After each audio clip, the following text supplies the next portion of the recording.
Welcome to the Art of Being You podcast.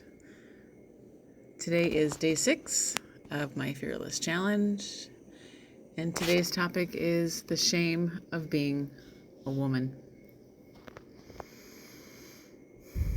I was an early bloomer.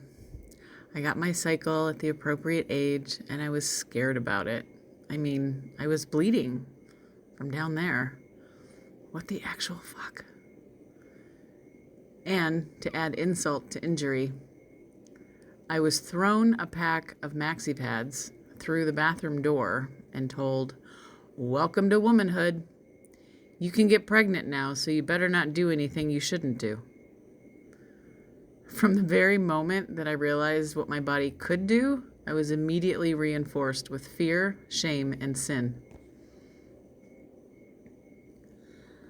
I was given the book, Are You There, God? It's Me, Margaret, by Judy Blume, and was told it should explain everything. It's not that my mom didn't talk to me about it.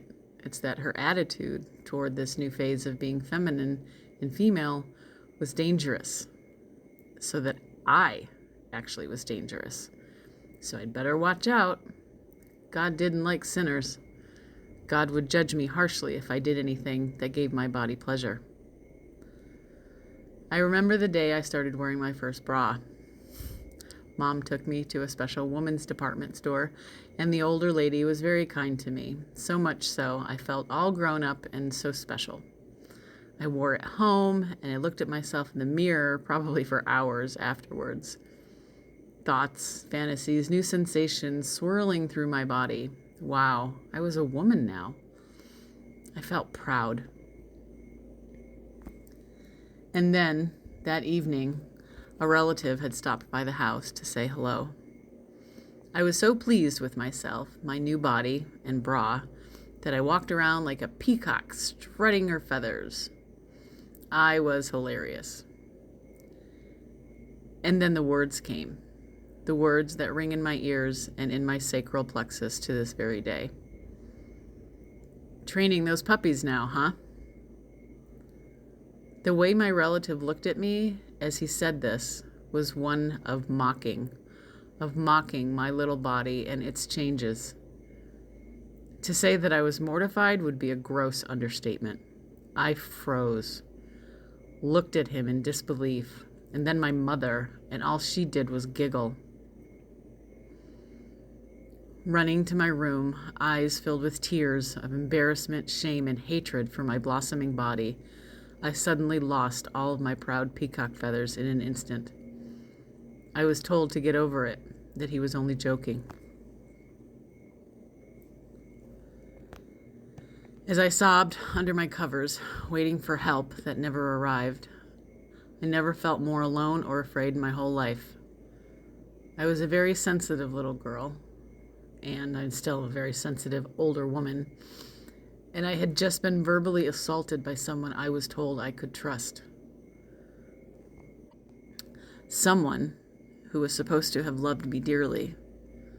So, on top of the embarrassment and shame, I was left confused about what loving someone actually sounded like as well.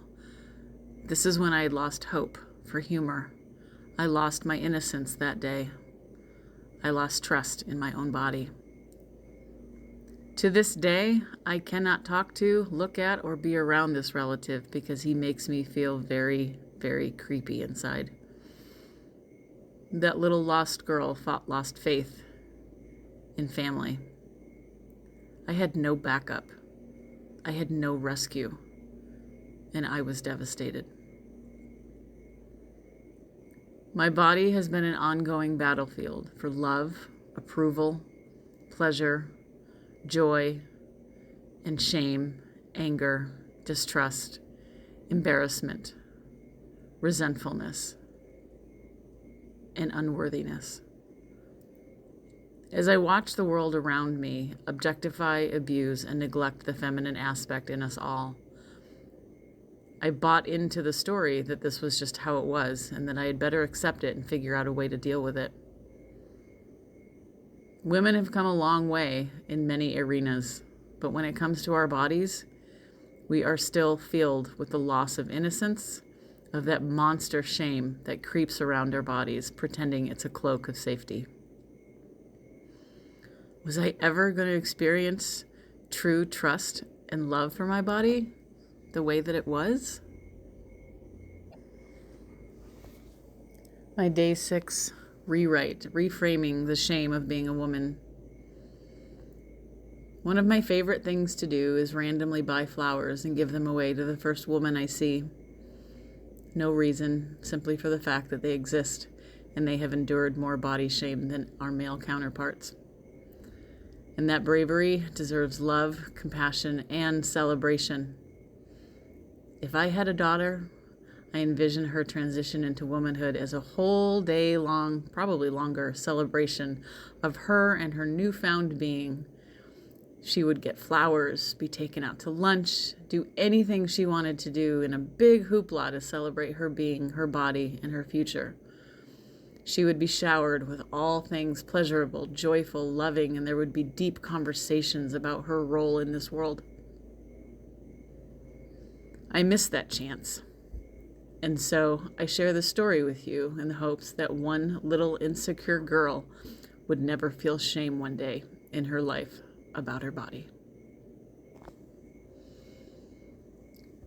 In my sober adult years, I have learned and continue to practice many ways of celebrating my body and what it can do. Yes, I am dangerous, but not in the way most think I'm dangerous, because I know my worth. I am dangerous because I set boundaries. I am dangerous because I have the innate power to create life, had I chosen to. I am dangerous because I no longer seek external validation unconsciously. I am a woman, and yes, that makes me beautifully, incredibly, and miraculously dangerous. I declare I will no longer allow shame passed on from my ancestors. I declare I will no longer need you to like me.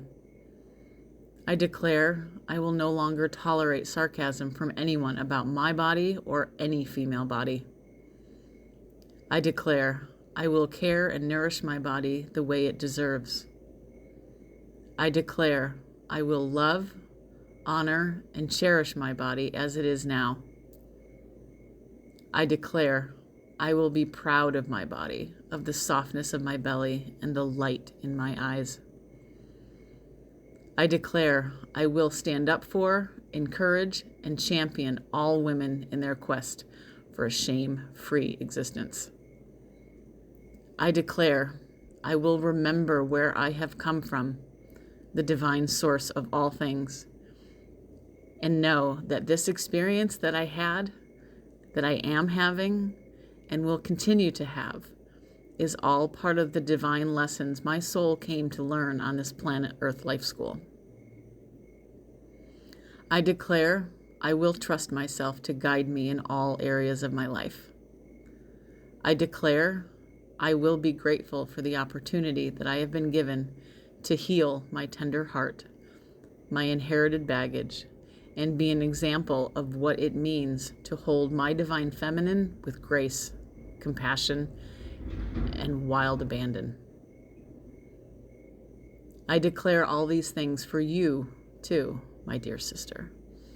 For when you are ready to release your own shame, we will be one step closer to the world that we wish to live in. That day is coming, and I'm so proud to be a part of it all.